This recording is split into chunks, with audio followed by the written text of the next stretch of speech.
What's up, everyone? This is Brooks for you, and today I have finally built LEGO 10320 Eldorado Fortress.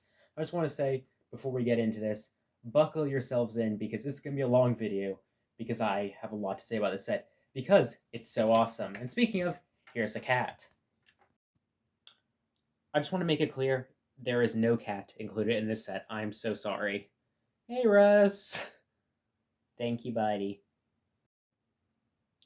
First things first, you get a lot of physical stuff with this set. I mean, you get this really cool boat, you get a rowboat, and of course you get the fortress itself. So I'm just gonna go like smallest to biggest. We have a little rowboat right here. Of course, just two little oars, and your pirate flag on the back. We'll be going over figures at the end, so stay tuned for that. Then we have our second little boat, which unfortunately does not float. But it's a really nice design, and I'm very glad they included it in this set. You have this very nice fabric sails. Honestly, this whole sloping at the front is really, really cool. I just love overall the parts usage here. We have a little rudder in the back. And yeah, unfortunately, this is not the regular pirate steering wheel, but I can understand why it isn't used here. Just one figure can pilot it, and a couple other figures. Love this little small cannon, but yeah, that's all to this. Here is the actual fortress itself. So we're going to go over it first off in its default configuration, which this is. And then we're going to combine it to its other, suggested way to display it. I'm just seeing a couple of parts that I haven't properly put down. But yeah, so let's move the camera in. First things first, we have this little dock that wraps around. Palm tree. I also love this cannon. I also love all of the architecture of the actual fortress itself. It's just really, really nice. I'm sorry, there's a cat hair that got on here. Yeah, cat person. There's cat hair everywhere. Also, looking right there, I just have some figures set up. Well, I was showing my mom after I built it, but yeah, we can just remove them. You see there's a really nice little walkway up. I love the cobbled effect it has. On the side here, we have a little bit of, little bit of sand, and a nice little archway. Love how they do this around everything. It makes it feel like the old printed pieces. Lovely rock work. Getting around back here, we have two more, what are they called? Palm trees. Yeah, you can just kind of see it's a very simple around the sides. There's a little bit of a feature here you'll see later. But yeah, now I'm going to move the camera up and we can actually get to the main sections.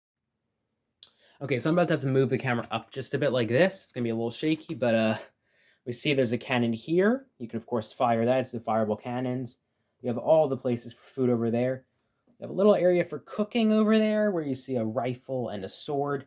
You have two rifles looking down. You have the governor figure up there. Another cannon you can fire. Amazing flag. Over here, we have this little crane. Raise and lower stuff, which is pretty cool. There's a little monkey. Let's just move this around a bit. You can see, keys, torches, everything on the sides. And then we have another cannon you can fire over there. And a little room with a map, an inkwell, a pen, and a torch. Now I think it's going to be easiest to look at more details actually opening the setup, so let me go and do that. The opening up is a bit different than, last year's castle. Instead, it's a bunch of these modular sections, which you can really use to rearrange this in almost whatever way you want. Here we have, of course, the main section from the other side. We have a little armory over here, and of course, below, there's like this little barrel. There's just a little cute little area down there. I love details like that. You can also, of course, open those doors if you want to. Yeah, I really love the overall detail on the set. It's great. Now, I'm so sorry, Russ. Please move your tail. Thank you. I can now, let's go to this next part. Take a look at this, for instance. Knocks off palm trees. That is my major problem with these modern palm tree designs, is that a lot of them fall apart rather easily. But you, of course, have your parrot up top, along with your cannon that can fire. We've all hopefully seen the cannons that fire, because I'm not going to fire one off today, because I'll forever lose the barrel. Going around here, there's a nice little ladder on the side. Inside, there's just a very simple barrel, bag, broom, sword. Under here, you have, of course, some alcohol, a little chest that you can't actually open, but I don't think there's anything in there. And, of course, a frog. There's always a frog. And then we have this, which is the little docks area. Very basic little table there, some vines under. You can also drop the trapdoor. Forget exactly. You do it like that. Drop the trapdoor. Very simple, very nice, very effective. Then we have, of course, the little crane. There's just a little chest here that I believe has a... Is this one the one that has gold in it, or is this not one that has stuff in it?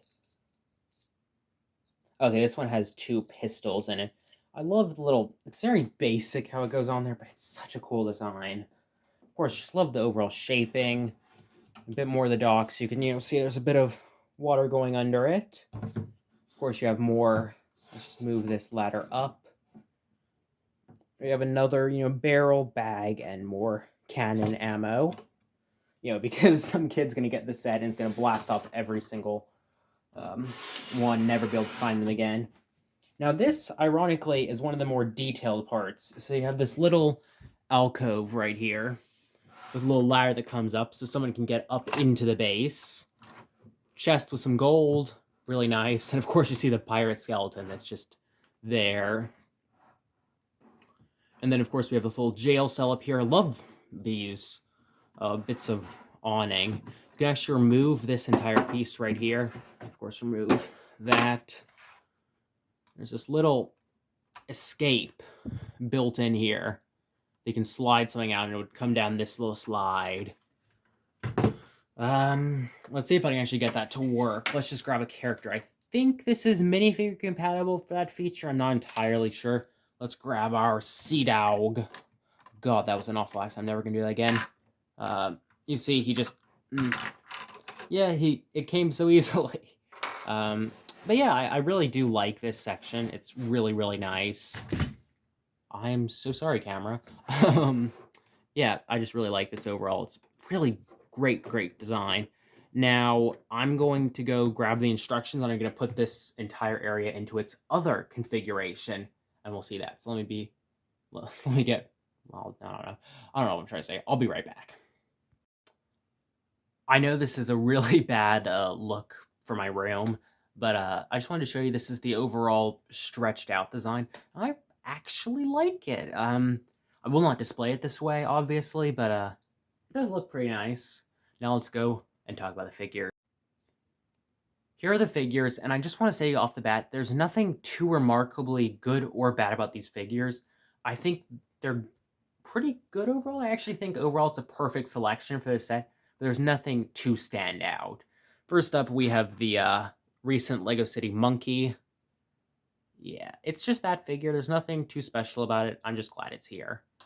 We have the always amazing marbled parrots. Really love these guys. They're always nice. Then we have the governor. And I believe this hat is entirely new, which, I mean, not the piece itself, but I mean the print. Really like that. You can never go wrong with these kinds of figures. Very, very fancy. Love the epaulets. Yeah, nice figure. Then we have the first of our 5 troops. Really like her. She has black hair, golden epaulets, just the same torso as every other figure. You're going to get me very used to me saying that. And is just armed with this standard musket. Oh, and guess what? It's pretty much the exact same figure. Remember, is this the one that has... Yes, she has alternate face printing. I believe the other one actually does. I'm going to check that very quickly. But red epaulets, musket, white pants, like pretty much everyone else in the set. Oh, yes, she does. Okay, that's good. Sorry. It would have been really bad if I missed that. We just have our very basic Sea Dog, using that same Ninjago Sky Pirate head, I believe. Red bandana, basic shirt we've seen like everywhere since Creator began. Sorry, more like in Creator recently. We've seen this pretty much exact figure everywhere. I believe this is a new torso. I don't remember it. She has a single-sided face. Nothing too remarkable at our back, torso printing. But yeah, pretty nice figure. We have this character. Really like her. She's pretty cool. Wish they printed these hats, though. So, just give us something, but red epaulets, musket, white pants, backpack. You're going to hear that a lot now. I call this man Mr. Mustache. He has a black hat, brown musket, brown backpack, white pants. Mr. Sideburns, brown musket, black hat, red epaulets, brown backpack, white pants. Wow, okay, and that's all the figures we have. So I'm going to, put the Fortress back in its regular design, give you my final thoughts. I just think I'm sorry, I just want to completely go off the rails here for a second. I love this set so much. But yeah, let me get back to it. And now we have this set back in what I consider to be the nicer of the configurations. Now, I really love this set. I think it's really cool. I think you've heard me gush about it enough here, and you're going to definitely hear me talk about this when I talk about my top 10 favorite sets of this year. Currently, this is my favorite set released this year. Only one other set is, well, that we've heard of so far is in competition, and that is the Venator, UCS Venator, finally. But this is probably going to be second or third on my top 10 favorite sets this year list. It's really, really solid. Surprisingly solid, actually. And so here's where, if you want to just get, finish with my opinions, click off the video. Do it now. You've been warned. Okay, now I'm going to just start talking about anything and everything I think about this set. So, we had, of course, Pirates of Barracuda Bay. We've had the blacksmith, the castle. We're having this. And I really hope that this will mark a cycle. Let's just say, 2022. The castle came out in 2022, right? I'm pretty sure it did. I'm starting to forget. Maybe it was 2021. Whatever. Whenever the castle came out, I think it actually was 2021. I'm forgetting some of my dates here, but it was 2022. Okay, sorry. I know. Castle came out last year. This came out this year. Next year, I'm hoping to get a space roller coaster based on the monorail. Then a year after that, another big castle set. Then another big pirate set. Another big space set. Essentially, do this little 3-year cycle of bringing back these kind of classic themes for just these top-tier display sets that this LEGO goes all out for, that are an insanely good value, an insanely amazing set. I really hope we see this continue. I know it will, because these sets certainly sold well enough for that. But yeah, I'm really, really hoping this level of just amazing set continues. And hey, look, LEGO, if you're watching, I would love to get a new Imperial flagship in a couple of years. That will be amazing. But yeah, I'm sorry. Before I ramble too much longer, I just want to say thank you all for watching. And goodbye. And now here is the little bit after my goodbye. I'm definitely going to want to talk about this in my top 10 favorite sets of the year. I might even do another video on this set at some other point just because I love it so much. But yeah, now this is my actual goodbye. Thank you all for watching, and goodbye. See you whenever we get more news for August 1st that I actually remember to cover. Yikes.